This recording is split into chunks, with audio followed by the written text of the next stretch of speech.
The views and opinions expressed in this podcast do not necessarily reflect the views or positions of ACUMA, its board of directors, its management staff, or its members. The podcast discussion presented is conversational in nature and for general information only.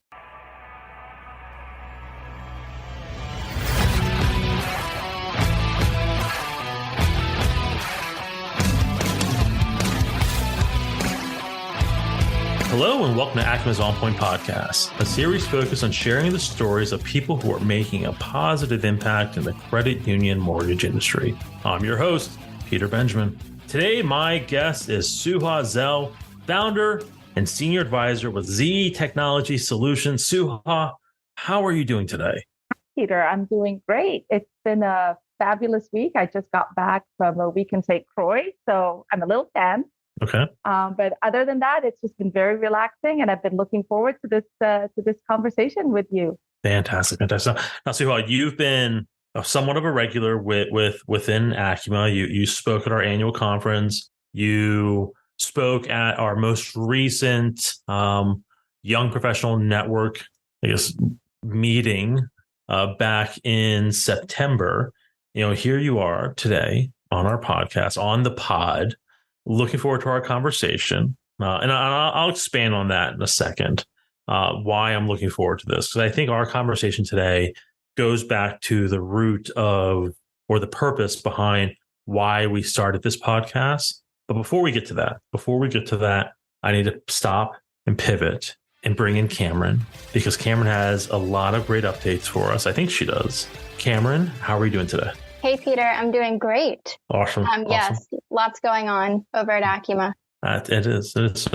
So what's the latest and greatest happening? Obviously, we just got off annual a few short weeks ago, but what's all the latest and greatest? Yeah, so like you said, our annual conference was just a couple of weeks ago. It was fantastic. That's lot awesome. Of really good speakers, educational sessions, lots of great networking opportunities, and a really good turnout from our members. Yep. It was like officially the second largest event we've ever held, right?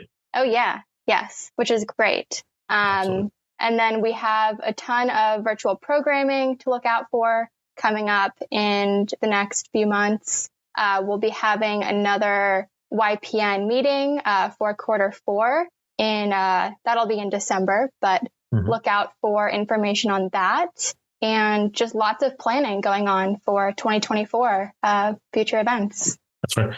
Although we just got our annual, and we are, obviously have the last bit of virtual programming that we have scheduled for this year. But I mean, we are already focused on 2024.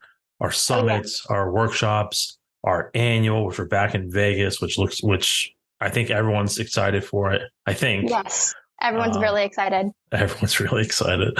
So lots of great things. And I will say, going back to annual, it really was an awesome event. I mean, hearing from the CAPB, hearing from FHFA, hearing from FHA, hearing from the NCUA. I mean, we were hearing from pretty much everyone in DC on the latest and greatest things. I mean, Julia Gordon, Rodney Hood, Todd Harper, Mark McCardle, just to name a few. I mean, great event. Great event. But anyways, thank you very much for the update. Of course. I'll always appreciate you providing that update. Now, stick around. Obviously, we're going to dive into a conversation with Suha. Looking forward to this. Now, Suha, I'm going to bring you back in. Now, again, I said today's conversation really kind of goes to the root and purpose behind ACUMA's On Point podcast. Now, I said it in my intro, and I pretty much say it every single episode.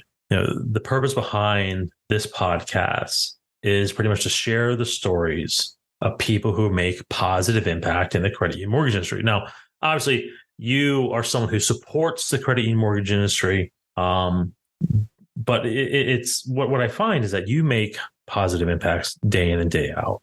And what we really want to do with this podcast, with this crazy little idea that we had to put on a show, put on a podcast, was that we really want to tell the stories, because we believed that the credit union industry and the people who support the credit union industry have a story to tell, and that they pretty much do great work supporting their communities, supporting home ownership, supporting each other day in, day out, whether it's through leadership development, through moral support, etc. Right. And over my time of getting to know you, and I've had the pleasure of getting to know you really since, I guess it's just over a year now since I first met you. I think I was a panelist on Your Future Leaders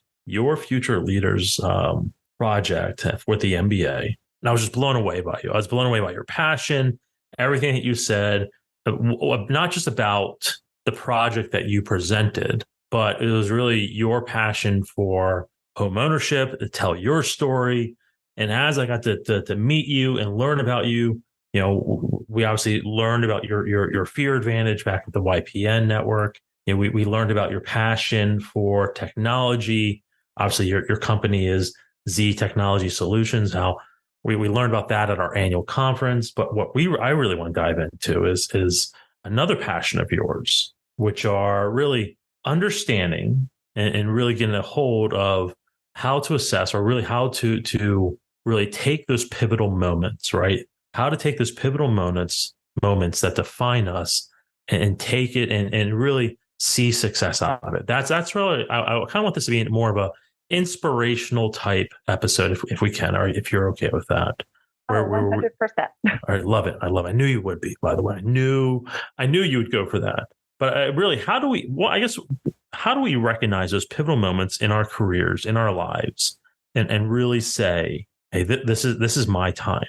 This is the thing that's going to change me. This is the thing that's going to find me and start moving me forward. Because that's really the important thing, whether it's through someone mentoring you along the way, someone pushing you to greatness, or maybe it's self-discovery. I don't really know, but let's talk about that. So pivotal moments. So let's take a step back though. I'm going to talk about pivotal moments and really understanding those pivotal moments that define us. But what was yours? What was your pivotal moment that got you to where you are today? So I'm going to take a step back because I think what you said, Peter, was really, it's on point. I think it is the On Point podcast. It is the On Point. There you go. I mean, I truly believe that our pivotal moments, they pave the path of our journey of who we are and who we will become. And sometimes we don't recognize those as pivotal moments. Sometimes they seem small, but have such a huge impact on us. And sometimes they're not in our control. And I'm going to share a couple, some that are personal, some that are not personal, some that I took the action and kind of like made happen, and some that kind of were, I was in that situation and I saw the pivotal moment later and realized how that changed my life. And a lot of times when pivotal moments are happening, we don't recognize them. And I think that's one of the key things that I would love your audience to realize, is that there is a time to reflect on those pivotal moments, to see what the lessons learned are and find the inspiration that you need to keep going and to push for success. Many know about my first pivotal moment. It was at age 14. This is a personal one. And I found at that age that I would not be able to have children. And I am Lebanese, of Arab descent, Lebanese American. And in our culture, marriage and children are like, this is the end all be all goal for women. So finding out at the age of 14 that I was not going to be able to have children, I knew that marriage was probably not going to be in my future. And I realized that pivotal moment happened to me, but I realized that I had to rely on myself going forward, that I had to find the strength to pave my own future, that I was not going to rely on somebody else to make me happy, support me, or whatever. That's and interesting. it was a very critical moment in my life. And that was, again, at age 14. And I realized that my whole future is going to take a completely different direction than many of my girlfriends in high school as I was moving forward. Yeah, and I'm sorry to jump in. I think go ahead. I said it's interesting because I think back to 14, right? I mean, it's like I don't think I was mature enough to have that epiphany about anything within my life, right? Let alone something as deep and meaningful to you. I mean, at age 14, I mean, I was still, that nerdy kid who kind of sort of played sports and didn't really talk to anybody and was scared of girls still, right? I mean, that's who I was at age 14. And here you are having like this epiphany moment that's mature beyond your years to kind of move you forward in many ways, I'm sure kind of defined who you were and how you kind of operated from that point forward, right? I mean, absolutely. Okay. Absolutely. It truly changed the trajectory of my life, I bet. would say. And like right on the heels of that, at the age of 16, Lebanon was going through one of its worst moments of the civil war. And my parents made the very difficult decision to send me to the US by myself. We're American citizens, but we were living in Lebanon at the time. I was going to the American high school there. And they decided that it was time for me. I had finished high school and I was, going to come to the US for the summer while the situation got better and hopefully come back and go to university. And I arrived, I still remember it was July 4th, 1982. It was right around, the Independence Day holiday. And by August, the situation wasn't better. Universities were starting in the US, and my parents encouraged me to go ahead and apply to university and start because they had no idea if I was going to be able to go back to Lebanon. And that's when my passion for technology started, because I made the decision to enroll in the computer science department at North Carolina State University. And so from finding out at 14, leaving home and all my friends at 16 to come to the US, that was another huge pivotal moment that, again, changed the trajectory of my life. I mean, in about a month in November, I'm actually going to be speaking at NC State as part of their leadership speakers bureau. So that whole circle of what happened to me from the age 16 to now had such a huge impact on me. And it basically taught me not to be afraid to make hard choices, and that I can put anything I put my mind to, I can do, that I have the ability to make my own decisions and change my own future, which is very inspirational. And it's very scary at the same time for somebody at 16 to be going through that. It is. I mean, so you had these moments that kind of set you on the path that you are now early on, right? Yeah. But that doesn't always happen for everybody, right? Yeah.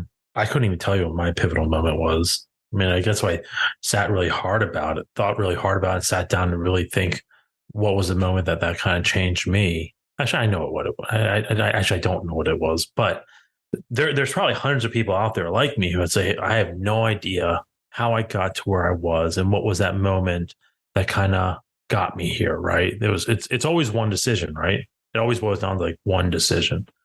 So how does someone recognize that?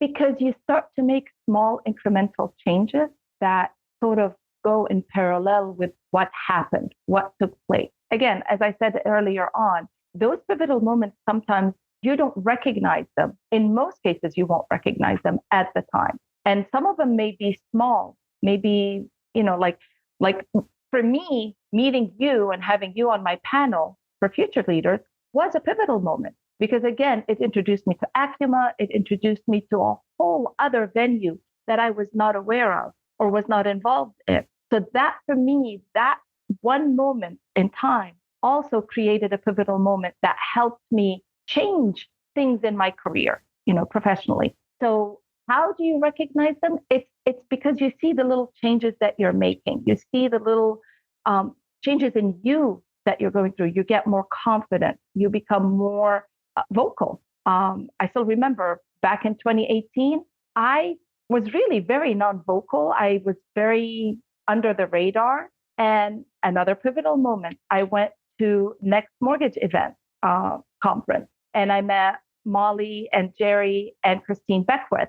And meeting Christine Beckwith was such a huge pivotal moment for me because it gave me the thought that I was enough and that I can do whatever I wanted to. So I've had these other pivotal moments that gave me that confidence, but that again reinforced it in me and helped me understand that it's always in you. You just have to find the right way to proceed and the right way to, and have the courage and the confidence to move in that direction. And know that if you fail, it's okay. So it's interesting to say that. It's like, it doesn't always have to be like this one massive moment, right? There's this one thing, right? It could be, it's the little things, right? It's the little things that change your mindset, change of mentality, change your approach, or even just the small thing like changing a job, right? Or getting a new job could set you on that trajectory, right?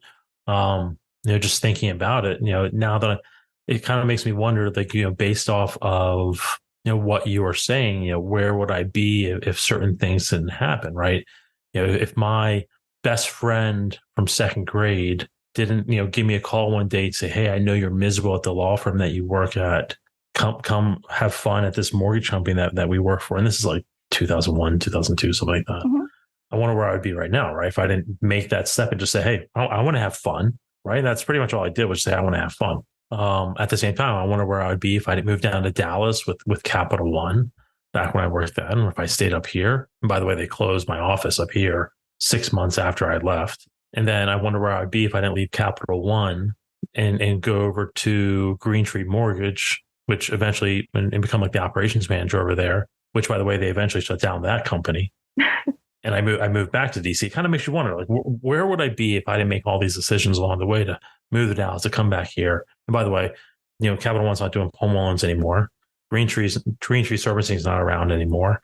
So it kind of makes you wonder, right? It does. It really does. Have you ever watched the movie Sliding Doors? Have you ever seen that movie? Blank face. No idea. Wait. Kate Beckinsale? No, it's actually Gwyneth Paltrow. It was Gwyneth Paltrow. I think it was her first movie. That was close. It is. It's basically about this. It's how your life changes based on that one moment in time where you make a decision. And the movie is really based on, she's trying to get on a train, the subway in London, sliding doors. Mm-hmm. And in one instance she does, and in one instance she doesn't. And the story in the movie, sorry, I know we're going off target here, but no, the story this in the works. movie shows this is the whole point of the podcast. I mean, it shows how her life progresses if she did get on the train and if she didn't get a train. So there's a parallel storyline going of who she becomes because of that one moment in time, getting on the train, not getting on the train. Interesting. It's one of my favorite movies. I know it's like not Oscar worthy, but it is just the thought provoking behind it is just, again, it goes back to the whole pivotal moments and how they shape our life. I won't make any promises that I'll go watch the movie. I made my husband watch it like 5 times. I might go read the description of the movie. That I can promise you. Cameron, I saw you lean in. Well, I was just going to say, I'll watch the movie. It sounds interesting. It is. It's actually like from the early 90s, so it's not a new movie at all, obviously. Oh, it's not me in high def. I'm not in. If it's not in 4K, it doesn't get played. It doesn't get played. No, so that's interesting because, see, now I'm just going to think back. That's all I'm going to do is just start, rehashing my career, rehashing my life, and just wondering where the heck would I be? Would I actually have opened up my brewery eventually if I didn't do these things? Would I still be in Dallas, grinning through the 100-degree temperature? Who knows? Who knows? Who knows? No, that's interesting. So it's really not one big moment. It's the small things. And I think a lot of us have many of those pivotal moments. Again, we may not see them as that at the time. And I'm going to go back to my story of what I found out when I was 14. Fast forward to 2005, I'm in line to go into a yoga class, and the receptionist asks for my name, and I say, my name is Suha, and she starts laughing, and I'm like, what's funny? She goes, well, Suha in my language means grapefruit, and I hear a big chuckle behind me, and I turn around, and it's this gorgeous guy, and I'm like, what's so funny? This gorgeous guy is my husband. And I have 2 amazing sons now. That's right. So, I mean, again, these pivotal moments, these moments in time, something happens. You're supposed to be there. Karma, whatever you want to call it, it changes your life. A lot of times to the positive and to the better. And it makes you a better person. So I think the better conversation is not so much recognizing these pivotal moments. Well, maybe it is part recognizing these pivotal moments, but it's also really appreciating them, right? Mm-hmm.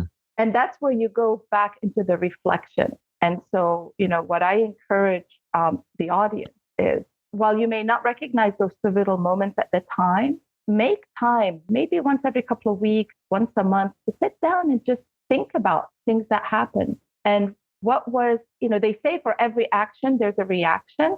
Mm-hmm. But I personally believe for every action, there's a reflection. When something happens to you or you make happen, sit back and think about it and reflect on it. Let it sit with you for a while, because you'll get more out of that. You'll understand its impact on you and how you are responding to it. I like to say to how we respond as opposed to how we react, because responding means you're making a conscious decision on what you're going to do versus reacting, where that's kind of like a knee-jerk thing where, you want to go out and, somebody says something that upsets you, you react to it, for example.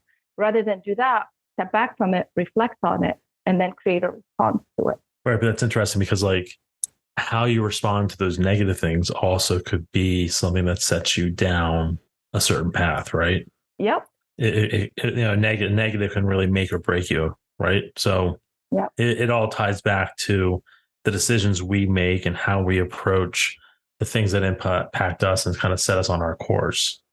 Now, it's not just these moments. It's not just the decisions we make. It's also people that kind of sort of influence us along the way, right? Oh yeah, you had pivotal moments at 14 and 16 that kind of set you apart. And then I think I can't remember, you didn't name the age when you met your husband in the yoga studio.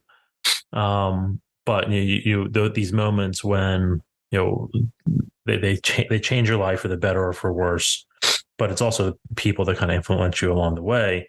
Now, you and I talked about this a lot, and I see you on social media doing this. But it's also mentorship, right? It's also the mentors that pushed us. Now, walk me through your belief on mentorship. I know you think it's very important, but how do we, knowing that we are an aging industry, how do we go about mentoring the future, the mentoring the next leader who eventually have our job?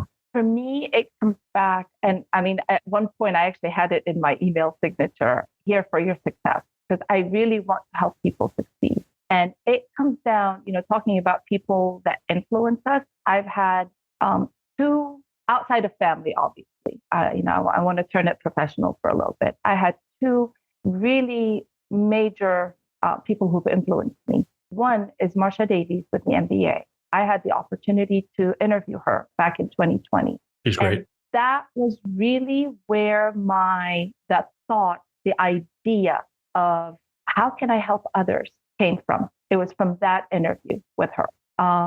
She was talking about exactly the aging industry, how we have to prepare and help the next generation, how we're going to impact them. And from that, I started to interview young people not in leadership positions. I created a platform on LinkedIn called In the Spotlight with Suha. And, just talking to different people across the industry. People want to be heard and appreciated. Yep. And part of that is mentoring them. And part of that is, as a mentor, you're helping somebody else based on your experience. So they're learning from you. They're seeing that your challenges that you went through, and they may be going through. So you're helping them get through those challenges. And so that to me became very, very important. And so, go ahead. So I want to expand on that. So, yeah. Right. I think we as human beings, doesn't matter our personality type, we just want someone who believes in us, right? Who takes a vested interest in us. I think that's all we want, right? Yeah. Even someone who's an introvert or someone who, very much keeps to themselves. It's very powerful when someone takes a vested interest in their success for the right reasons and really coaches them and teaches them to be better, right? Yeah. Just thinking about, my mentors, man, I hate to say I have many people that I view as mentors, but really without their guidance, in some cases it was true leadership. In some cases it was tough love. In some cases it really was hand holding. I mean, I wouldn't be where I am today, right? And I have no problem listing them off. I know them off the top of my head. So it's interesting that you kind of go down this path, and it's you kind of view it as that moment. You come back to the main conversation that that Marcia Davies was a pivotal moment, right? And you kind of took it from there, right? Yep. But please continue. I cut you off.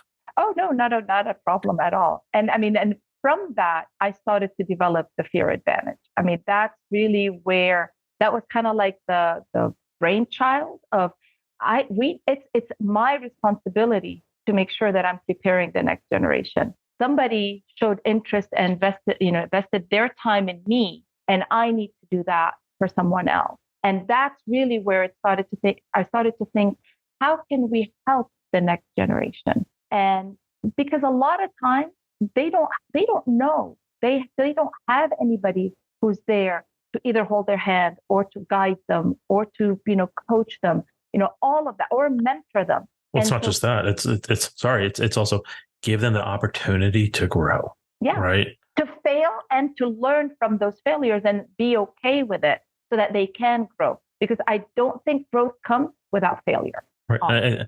I think that's one of the reasons why, Cameron really started, the YPN network for ACUMA is because we recognize that, most younger professionals aren't giving the opportunity to really learn and grow. And if we can provide them with that platform, well, let's do it. And Cameron has done, Cameron, you're probably tired of hearing me compliment you on how amazing you're doing with the YPN network, but she's done awesome, right? She's giving people a platform to come talk and network and meet people and really grow, but also learn how to take that next step. Thank you, Peter. And with that, I mean, with the fear advantage, like how you're tying that back with the importance of mentorship, I mean, for a lot of the young professionals that are in the network or are new to the network, have been there, have attended 1, 2, 3 meetings, one of the questions that always comes up is, how do I get started in finding a mentor? And this is a topic that was discussed at our annual conference as well. But do you have any advice to someone who is maybe just looking to find a mentor?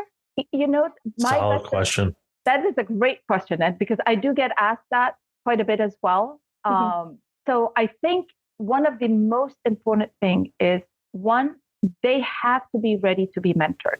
I mean, that's like the first thing. If they're not ready to be mentored, it's kind of like coaching. If you're not ready to be coached, you can hire the most expensive coach and you're not going to do anything. And the same thing with mentorship. You have to have that open mind. You have to be able to find the right person that you can work with, because mentorship is really work. That it's not go read a book and come tell me about it. When I'm mentoring somebody, there's a lot of activities that I give them to do. We identify the areas that they want to improve or work on.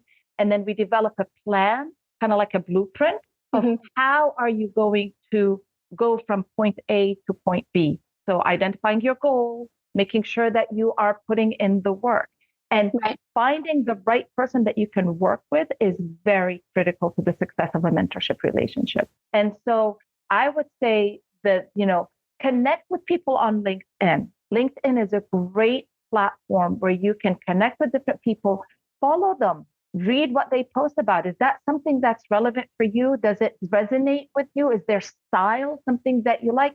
Start commenting with them, connect with them individually, start building that relationship. Because I can't just come up to Peter and say, hey, Peter, do you want to be my mentor? If I haven't established a relationship with him, if we haven't really determined, can we work together? And is his experience something that's going to help me succeed? Because again, mentorship is a learning experience. You're learning from your mentor, from what they've gone through, some of the things that they've done. It's very different than coaching. Coaching, it's more on the individual being coached. Mentorship, it's a joint where the mentor is guiding and helping the mentee through that relationship. And there are so many. So for example, I joined Access 360 Lift as their director of mentorship because I met Paul Gelati, another one of those people that have been very impactful on me.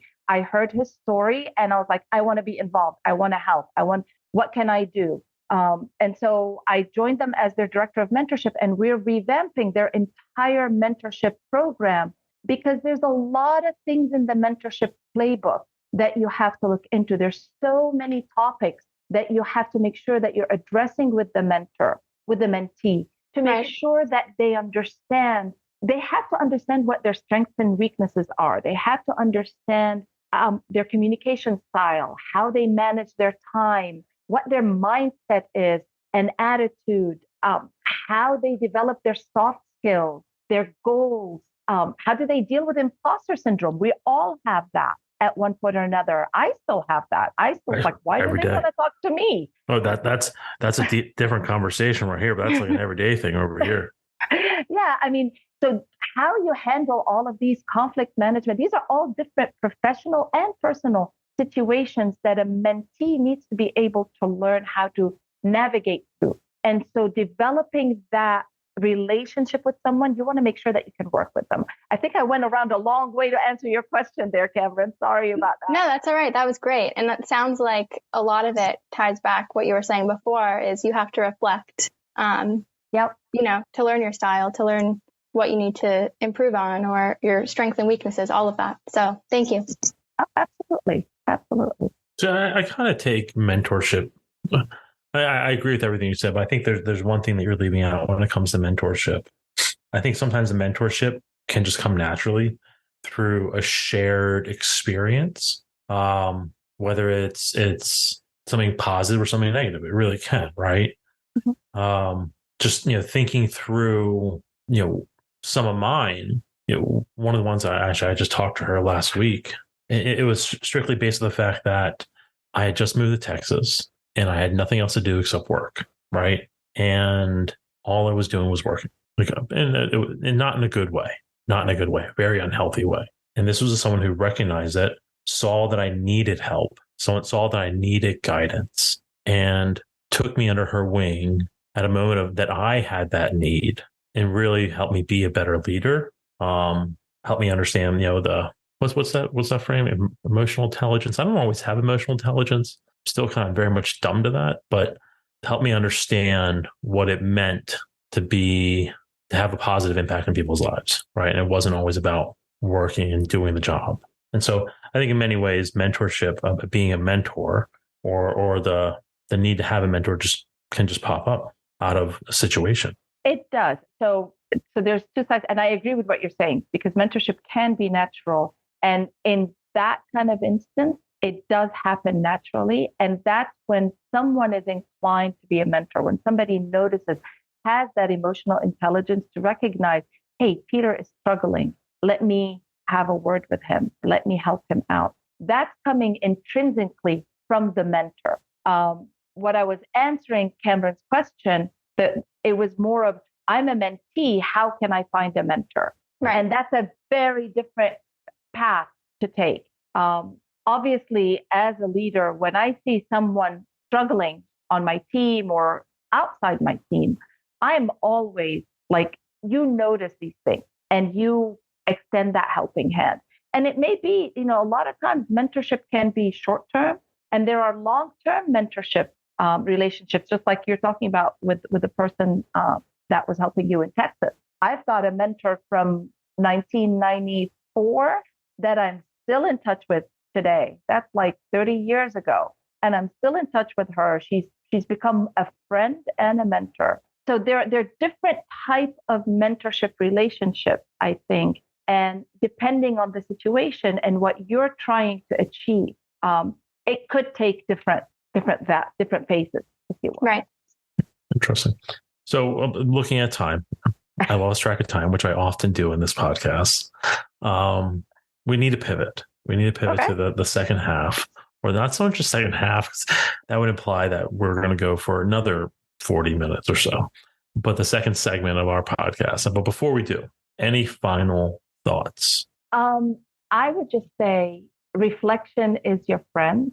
And I have Bronwyn Morrissey, who recently did a huge thing in August. She went on a hiking by herself, the Colorado Trail. And she came up with dream plus action equals reality. And I think from a pivotal moment perspective, I want to tie it back to pivotal moment. If you have an idea or you have a dream or something that you want to do, without that action, it's not going to turn into reality. And so whatever it is, make sure that you are putting these two things together to make what you want to happen. Because otherwise it's just a dream or it's just an idea and it's not going to go anywhere. And I think that's where pivotal moments become important, because it happens and you start to make those incremental changes and you start to act on it. And then you see the reality of what happened. Yeah, perfect. Thank you for that. All right. So we have to pivot. Pivot. Sorry.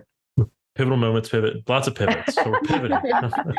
So we're pivoting to the second segment of the show, my favorite part of the show. This is the part where we do dad jokes, fun facts, trivia. Sometimes we play Jeopardy. Today we're doing some fun facts. Now, since it's right around Halloween, here we are. We'll say that the last 7 days of October, and Halloween is just around the corner. We're gonna do some fun facts about Halloween. Now, I'm not gonna put you on the spot, but I may ask: did you know? There's no trivia. There's no right or wrong. I mean, there's all right answers, but just fun facts about Halloween. I mean, again, I find them interesting. So, here's one. So Halloween. This time of year, my wife and I watch a lot of scary movies. And there's some good scary movies, some bad scary movies. One of the franchises that we absolutely love is The Conjuring. Have you guys watched it? No, I haven't seen it. Do you watch scary movies, Cameron? Not really. Not really? Oh, they my freak God. me out. I think that's the point. I know that's the point, but I don't like it. What about you, Suha? Do you watch scary movies? I am not I love thrillers, but I'm not a fan of scary movies. Okay. Well, I'm sure you guys have heard of the movie The Conjuring, right? Yeah. Right. Have you seen it? The Conjuring? Yeah. No, I have not seen it. No. Oh my God, it's a good one. It's actually a really good one. So here's the fun fact. It's actually based on a real story. So the scary movie, The Conjuring, is about a family that moves into a Rhode Island house that's inhabited by a supernatural spirit. It's actually based on supposedly real life case files of paranormal investigators Ed and Lorraine Warren. That right there just freaks me out. I'm sorry, it does. But I'm all psyched up. I'm gonna go watch The Conjuring again. I haven't checked in a while because we've been so busy with our annual conference and with MBA. And then I was in New England for the New England Curing, but I'm pretty sure I can actually rent that now. So they actually have a new one out. So I'm gonna try to go rent that. I'll go rent it tonight. See if it's good. Anyways, love The Conjuring. Love scary movies. There might be one or two scary movie fun facts in here. I don't really know. All right, so here's the next one. Actually, no, I'm not gonna do that one because I already told you what the answer was.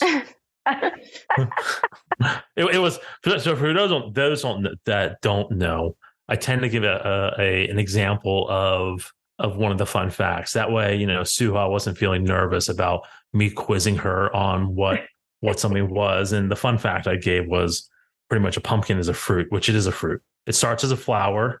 It has seeds. Therefore, it's actually a fruit. Okay, so jack-o'-lanterns. We all know what a jack-o'-lantern is, right? Pumpkin carvings, lights, all that stuff. Let's actually play a game. This is a little game. What state? I won't even ask for the town. What state? What town and what state? I want to actually, if you know the town, that'd be absolutely amazing. But what state has a town that holds the world record for lit jack-o'-lanterns? Just give me a state. I'm going to say Texas. Texas? Oh, because it's a massive state. It's a massive state. What is a massive? Isn't that where they always do all the lit houses with all the music? And isn't that in Texas that they win every year? I thought that's around I don't know.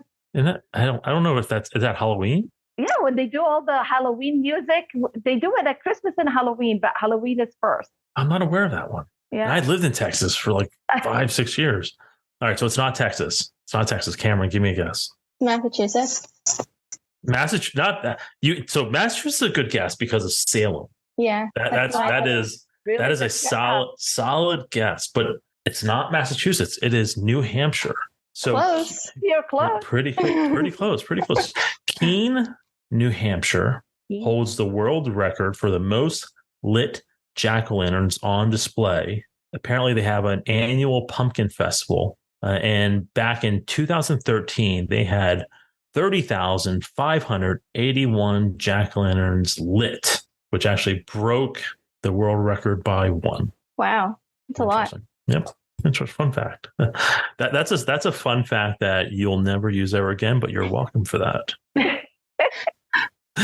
All right. So let's do two more. All right. Halloween. How much money does the average American spend on Halloween costumes every single year? Just think of the individual American spend on Halloween costumes every single year. So is this including kids? Like if I have kids and I'm buying their costumes, or just for myself? Just for yourself. $74. That's that's a good guess. Pretty specific. Pretty specific. I'll say 60. 60? That's a good guess too. $100. Wow. Really? I can't tell you the last time I bought a Halloween costume. Yeah, I was gonna say I haven't. Yeah, I have I have cat ears. That's Yeah. what I wear. That's what I wear at Halloween. Americans spend on average $100 Wow. on Halloween costumes every single year. That's a lot. That's more than I thought. Yeah, that's more than I thought too. As a father of 3 young kids, Halloween costumes are really expensive, especially when your son wants to be Batman for the 4th year in a row, and you have to go to Costco and buy the Batman costume, which costs $40 every single year. So I actually believed $100. I did, and that's just a kid's costume for $40, and he's growing like a weed, so he doesn't fit into last year's costume. So we have to get a new one, anyways. I'm on a rant, so I'm gonna move off this one. So, all right, last one. I don't want to do that one because this would pull Krista into this, and I don't want to do this. But did you know that actually I'm going to do it anyways because it's a good one. Did you know that people used to carve turnips and not pumpkins? And the reason I'm pulling Krista back into this is because that was the last question that I got right on the last episode's Jeopardy, and which helped me win Jeopardy. Even though I wasn't a contestant. That was the last question. So people used to carve turnips and not pumpkins. It actually comes back from Irish and Scottish roots where they used to carve turnips as a way to remember the deceased souls. And when they immigrated to the U.S., pumpkins were more abundant, so they used pumpkins. That is the last fun fact. Uh-oh, we have a special guest. I'm coming in. Yes, I love it. I have a question. So if you won Jeopardy, even though you weren't a contestant, then how did you actually win? So I don't think that's fair. Thank you very much. That's all I have to say. Nice try, Peter. I feel like you crashed my party. You brought up my name, so my ears perked up. No, I love it. The producer stepped in, and I love when the producer steps in to kind of chime in. I still won. We all saw the scoreboard. It was a random question that I picked that I didn't know the answer to, and I did know the answer to, but I didn't know prior to asking myself the question the answer. If that makes sense, I still won. Anyways. All right. So I have one for you for Halloween. I love it. Let's do it. Let's try it. All right. So what is Halloween called in Arabic? Wait. You. I do not know. Hold on a second. One second. Come on, Google. Just joking. That's not fair. ChatGPT. I have no idea. What? So in Arabic, it's called Eid, which is celebration. Berbera, like Barbara. So Eid al-Berbera. I love it. I appreciate I think that's one in me. I appreciate that. All right. Well, Suha, thank you very much for taking time out of your busy schedule just to sit down with us in our crazy little podcast that we do. It's something that means a lot to us. We really enjoy doing these. I really enjoyed our conversation, always hearing from you again. I've been a fan of yours since we met, like it's really a year ago at MBA, and I enjoy watching you along your journey. And again, thrilled that you took the time out of your schedule to meet with us. I am so grateful and thankful for you. I appreciate you guys so much. Like I said, you were actually one of my last pivotal moments right now. All right. I love it. Thank you. I love it. And Cameron, thank you very much. Always good to have you here. Of course. Glad to be here.